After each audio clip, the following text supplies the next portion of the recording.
No para la escalada de violencia entre Gaza e Israel. En la noche del viernes, el ejército israelí lanzó 5 bombardeos a Gaza. 12 personas de una misma familia murieron. Una decena de ambulancias egipcias entraron a Gaza para trasladar a los heridos. Al menos 144 personas, en su mayoría palestinos, han muerto en los 6 días de conflicto. Y mientras Colombia atraviesa una de sus peores crisis sociales y políticas, donde cada día se conocen más casos de abusos por parte de la fuerza policial, la pandemia no da tregua. El país superó las 80.000 muertes por COVID-19 y no consigue superar la tercera ola con un sistema hospitalario colapsado en varias ciudades. Los chilenos eligen este sábado y mañana los 155 asambleístas que redactarán la nueva constitución para reemplazar la que está desde la dictadura militar de Augusto Pinochet y que será además la primera paritaria en el mundo, uno de los logros del estallido social de octubre del año 2019. También se elegirán a alcaldes, concejales y gobernadores. Muy buen día, bienvenidos a las noticias en France 24. Soy Raúl Blanco, como siempre un gusto acompañarlos esta mañana. Comenzamos en Israel, donde aún no se ve una señal de diálogo en la escalada bélica sin precedentes en los últimos 7 años entre el grupo Hamas e Israel. Gaza vivió una de sus peores noches desde el lunes. El ejército israelí realizó cerca de 5 bombardeos en la franja, dejando a 12 personas muertas pertenecientes a una misma familia, aumentando así a 136 los fallecidos solo en Gaza y 8 en Israel. Mientras tanto, decenas de ambulancias del vecino Egipto entraron a Gaza para trasladar a los heridos. En Tel Aviv ya se encuentra el enviado especial de Estados Unidos, Heidi Arm, para mediar en este conflicto, aunque sin interlocución directa con Hamas, considerada grupo terrorista por su gobierno. Todo ello a pesar de que el primer ministro israelí, Benjamin Netanyahu, dijo este viernes que su ofensiva no ha terminado todavía. Ayer un nuevo frente de civiles en las ciudades de Cisjordania se enfrentaron con la policía israelí. Cuando estallaron los enfrentamientos en Jerusalén, cuando los disturbios se extendieron a la Franja de Gaza y luego se extendieron a ciudades de todo Israel, Cisjordania mantuvo la calma. Pero ahora se ha creado un tercer frente.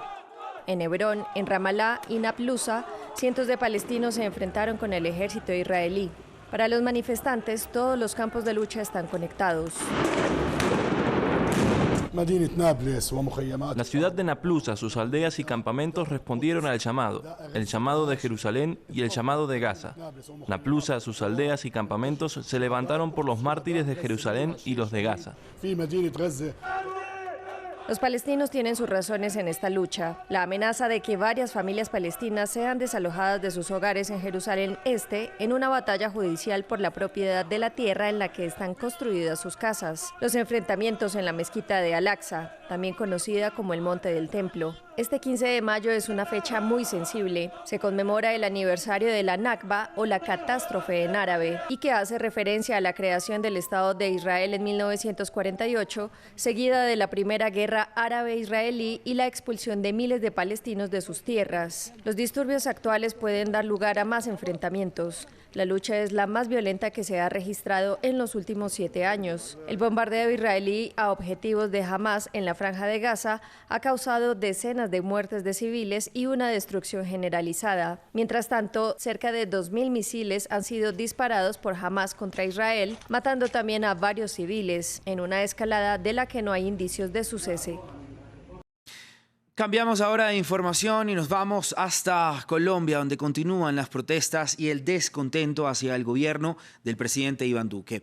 Ahora los jóvenes muestran su ira por un caso de violencia sexual, señalando a la policía como responsable.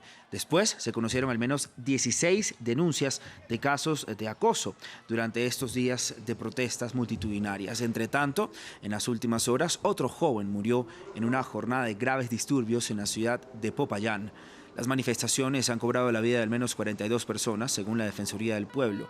Toda esta crisis social y política, en medio de la tercera ola de contagios en el país, que ya supera los 80.000 fallecidos desde el inicio de la pandemia y que tiene a los centros hospitalarios colapsados en varias ciudades de la nación.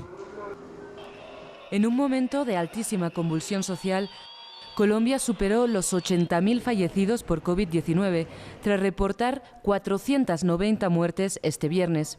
El país atraviesa la tercera ola, la más mortal desde el inicio de la pandemia.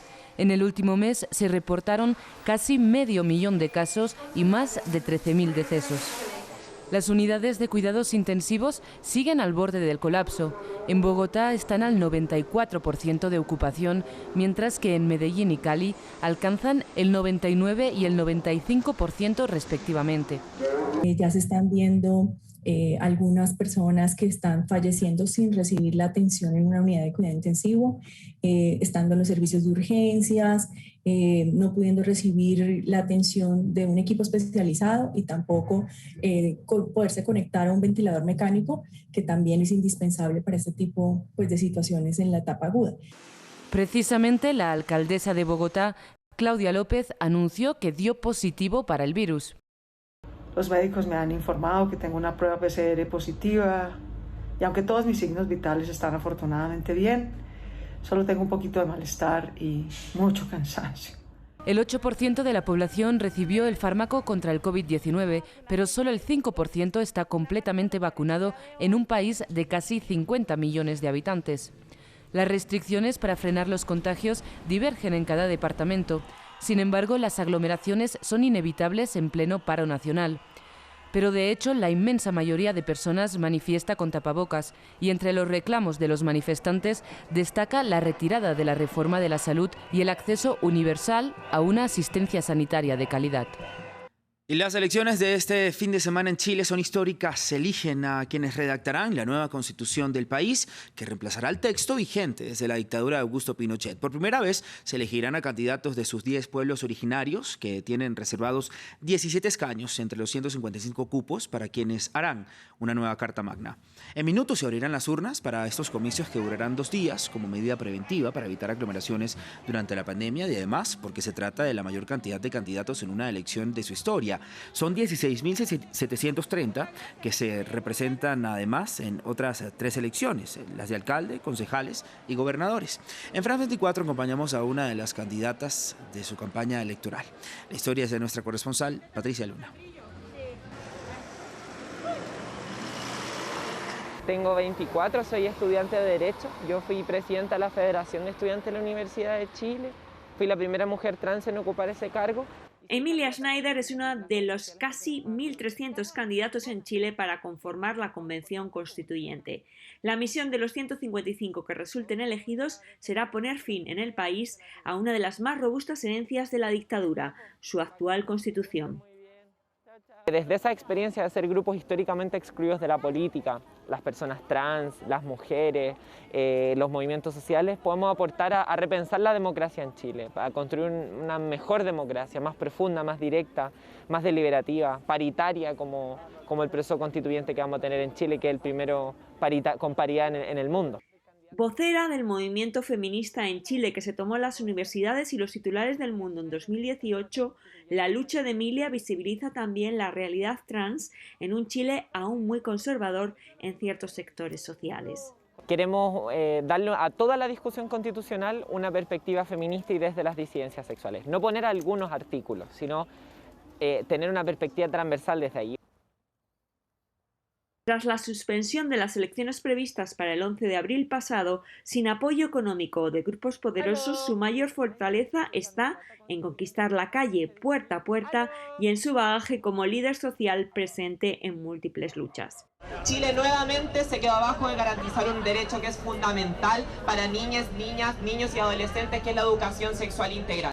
Emilia quema los últimos cartuchos para tratar de convertirse en una de las voces que haga historia, al dejar atrás la Constitución de 1980, uno de los últimos legados del dictador Augusto Pinochet, y construir un nuevo mapa de ruta para un Chile más justo, digno e igualitario. Tenemos que seguir hablando, traficando esos saberes que nos han negado de una sexualidad libre, disidente, loca y todas las cosas que nos gustan a nosotras. Así que muchas gracias, chiquilles. Y de esta manera llegamos al final del informativo en France 24. Continúen con nosotros para más actualizaciones y noticias. Muy buen día.